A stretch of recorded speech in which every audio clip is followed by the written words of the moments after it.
your favourite Uncle Frog here again.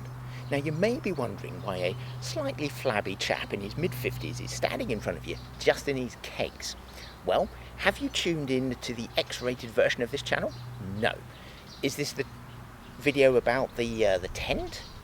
Equally not, no, because that requires planning and forethought and editing skills, which I clearly lack. No, instead today I thought I'd do a comparison between arming up, minimum armour, for SCA and minimum armour for my old lifestyle group, Regia Anglorum, and the minimum armour for the Regia group is going to be what it was when I was in there, which was quite some years ago. So this is the reason why a slightly pasty me is standing in front of you on a way too hot day, about 29 degrees at the moment. So, what's the first thing we need? Well, the first thing we need is down here somewhere, hang on. So, fighting in the SCA has quite a strict set of arming rules. And one of these things is one of these things. You have to stick it on here. If you're not a gentleman, but you're a lady, then you obviously have to armour the groin area and the breast area as well. As I'm a gentleman, I just need to arm the groin area. So, I'll just get into this. And if I excuse me for a moment while I sort out my parts so everything goes in there, I'll just blank that out. Right. Okay, in your hop. There we go. What do you mean it's demeaning? No, yes, I know in the live still days he used to bite spears in half and headbutt swords out of the way, but you have to do this for the SCA, okay? In you go. What do you mean you can't breathe? Look, there's breathy holes and stuff in this, holes in the side of the plastic. You can, what? Look, just, yeah, okay. At the end of this, we'll have a nice cup of tea, okay? Yeah, and a cake. Yes, we'll have a slice of cake and some tea, okay?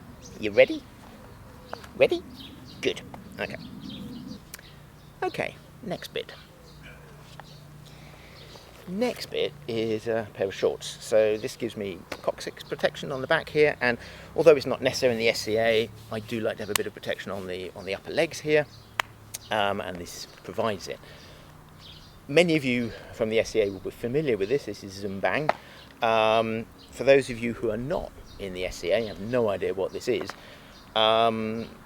This is a special kind of liquid in here. I believe it's called non-Newtonian liquid. And at low impacts this is soft, and at fast or hard impacts it hardens and protects you in that way. I'm in two minds about this. These things cost about €90. They do work, I have to say they do actually work. This is really good stuff. Far less bruises when I'm wearing this, but as you can see, this isn't that old, and there's a hole here, there's a hole here, there's another one arriving here as well. So the quality of the of this material is really good. The quality of the breathable material not so good. So we'll just put that on.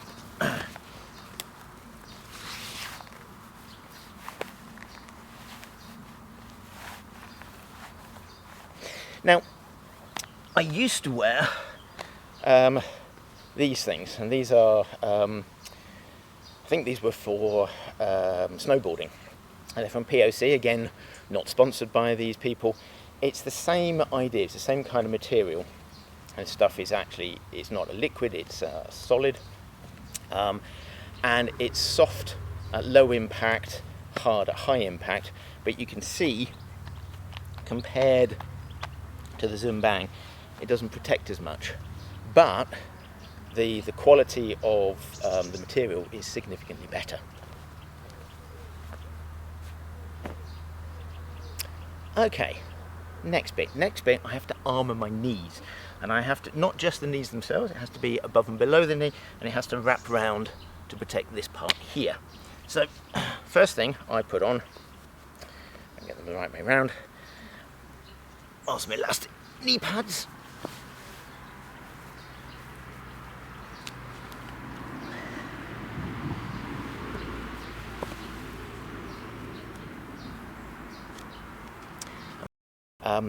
These are my knee protections. They come from Plastic Smith. I really like them. They're nice and solid. You have to put your own padding in behind. I've put in closed foam padding 6mm. and I have them on elastic. The elastic here was a little bit too long, so I changed the Velcro round so it would work better. Okay, so that gives me my knee protection. Next thing that's going to go on are the socks and trousers and other bits and pieces like that. If I can find my socks. What did I do with my socks?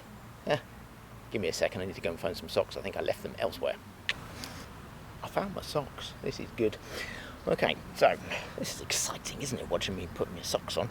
Tell you what, we'll cut here and I'll pick up in a minute. Socks are on, that's exciting. Now the trousers. These are very exciting trousers, you know, because my mum made them for me. Back in 1989 it was.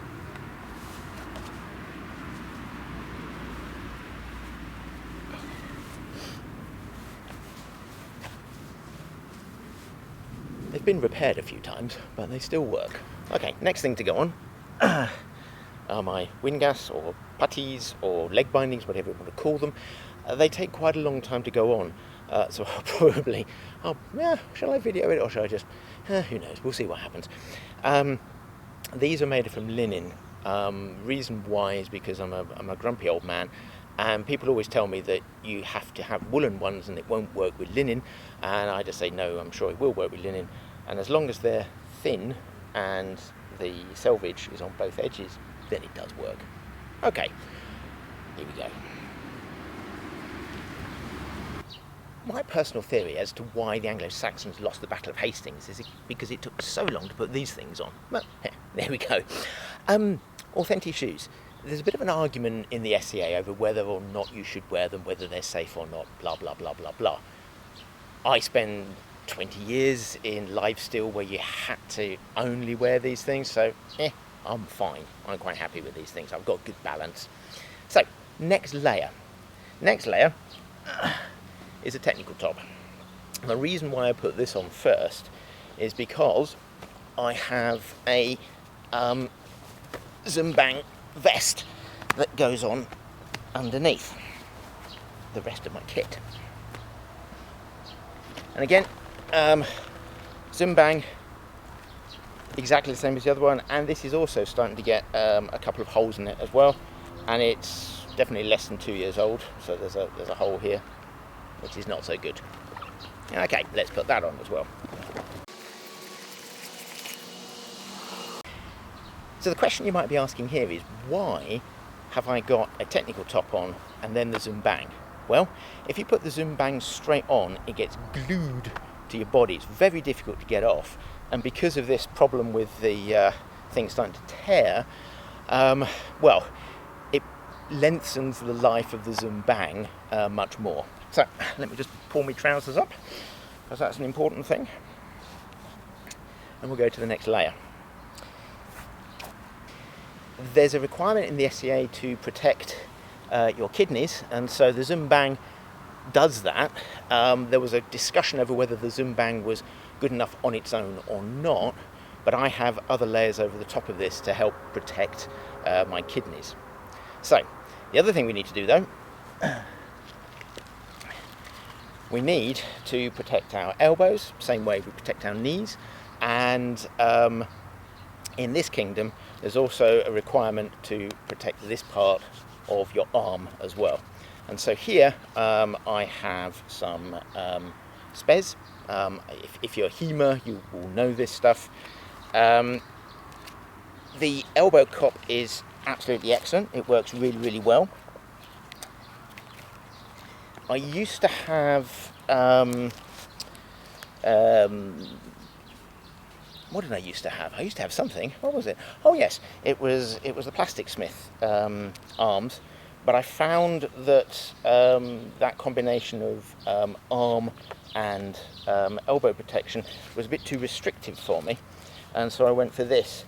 And I'm still getting used to it.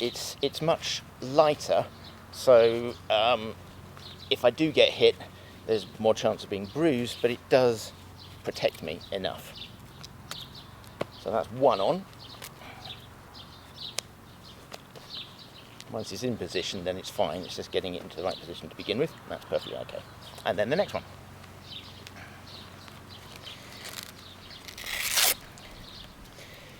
you may be wondering what's going on here. Normally this stuff, if you do HEMA, it's worn over something else, and I'm wearing it under. So this is way too big, and so we've added an extra sticky piece on here, so that we can just loop it around there and it's fine.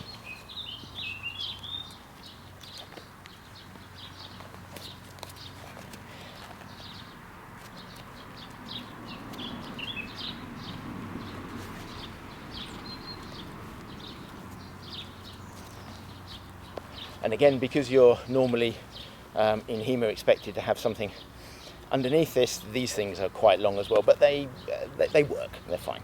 Okay, at the moment I'm looking quite good from the waist down, but the top part is still looking a bit kind of modern. So the next bit is a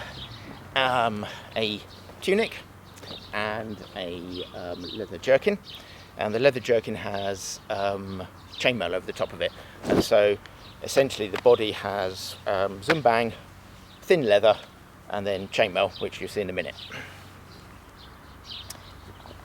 Why are these things that didn't work out well, did it? Why are these two things together like this? Because it's easy to get it on.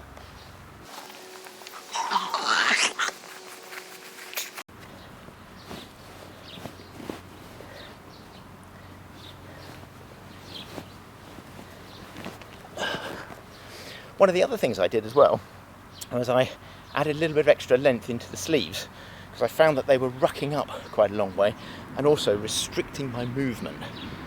So now, with these spez on and with the leather on as well, I can still get a lot of movement, which is nice.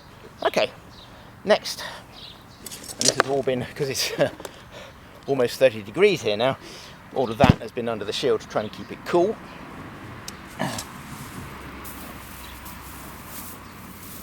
Next thing is my armour. Now, I think I said this in one of the chainmail videos that I made. This is not like butt-linked armour. Wait for the car to go past. Whee! It doesn't slink, and so this usually gets stuck. I usually have somebody else to help me, so this could go very, very wrong, but I'll see if I can manage it on my own. And usually end up with a little black mark on my nose as well. It makes me look very, very cute, apparently.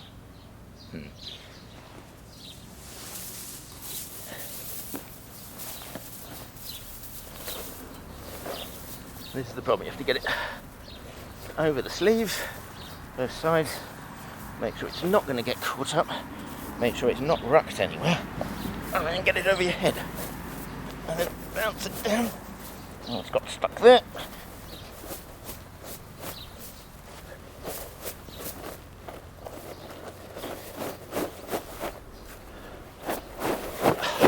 Whew, that actually worked. Right. Clean my nose off. The next thing is a belt that goes on. Now, why am I putting a belt on? There's spotty evidence for whether or not they had a belt, most probably not, in fact. But I put one on for a couple of reasons. One, I don't like to have too much weight on my shoulders.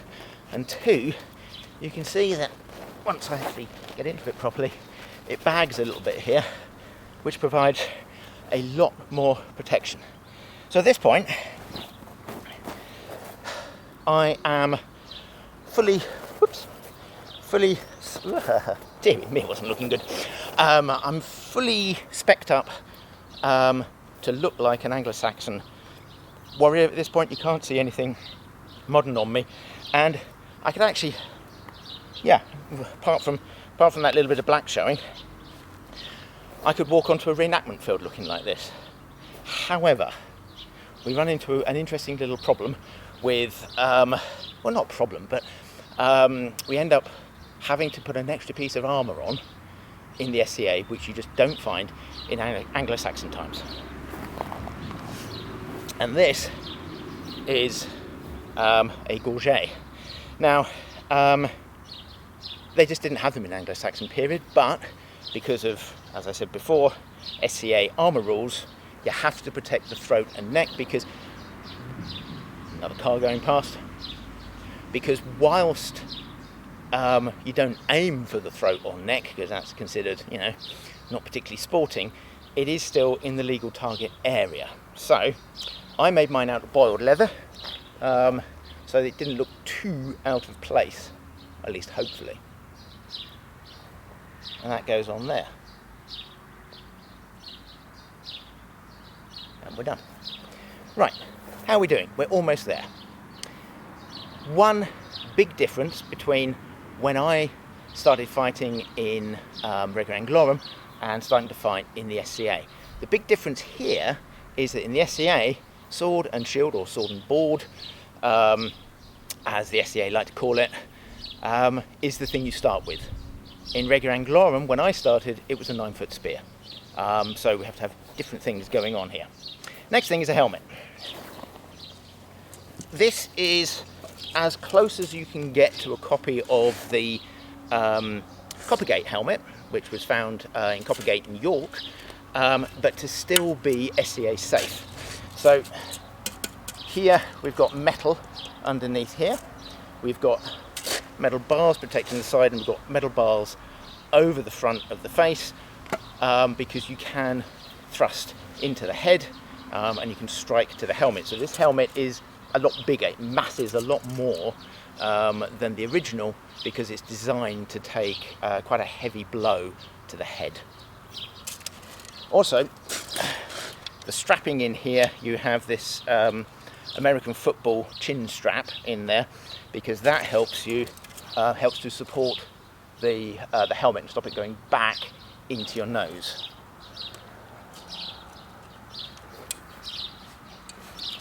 So we get that on. Make sure the chin strap's in the right place. Okay, and there we can see, protected. Okay, good. Sword. So, I need the correct glove, and hopefully you can still hear me with my head in the helmet. Sword has to be on the lanyard to stop it flying away. So that goes on first of all. And the wrist and the hand have to be armoured. So this means that if you're fighting with a sword, let's put that in there first of all, it's easier. We have a combination of a demi,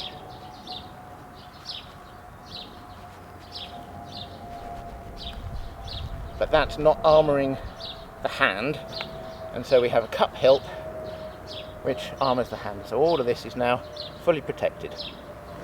The other side, put a glove on,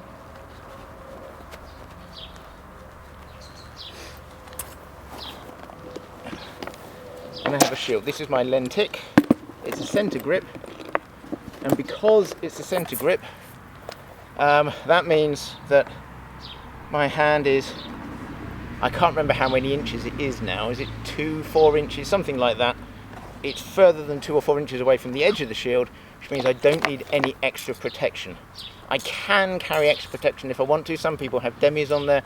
I never bother. And so now, this is me able to go onto the field and fight either one-to-one or in a skirmish line in the SCA. And now we're going to go to commercial break, and I'll be back in a few minutes. Frog Armories, Gorget, something like that. Buy it today. No guarantees, no warranties. Risk is its own reward. And remember, please comment, rate and subscribe, because you love me. Okay, back again to me standing in my kegs. Isn't it wonderful?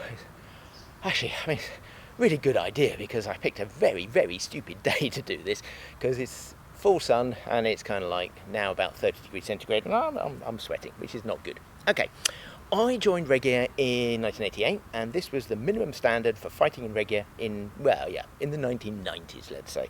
So, authentic kegs. Because it's a nice warm day today, I've got my linen tunic, which is absolutely ancient. but it still works, so I'm very happy with that. Shall put that on.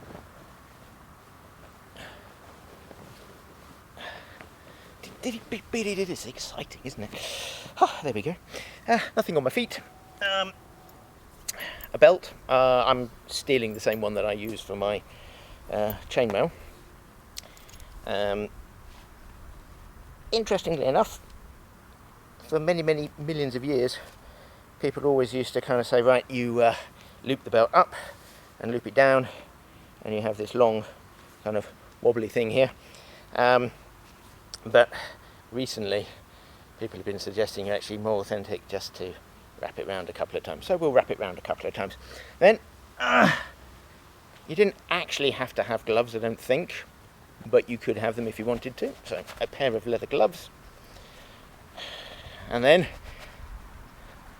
because it's Regia, in the 1990s, you start with a spear, and you start with a 9-foot spear. This one is actually down to 8 foot because I cut it down to play with a bunch of guys in Germany. But that is minimum fighting in Regia. So that's it really. Hope you enjoyed it, and see you next time. Oh, and if you haven't subscribed yet, please do. Bye.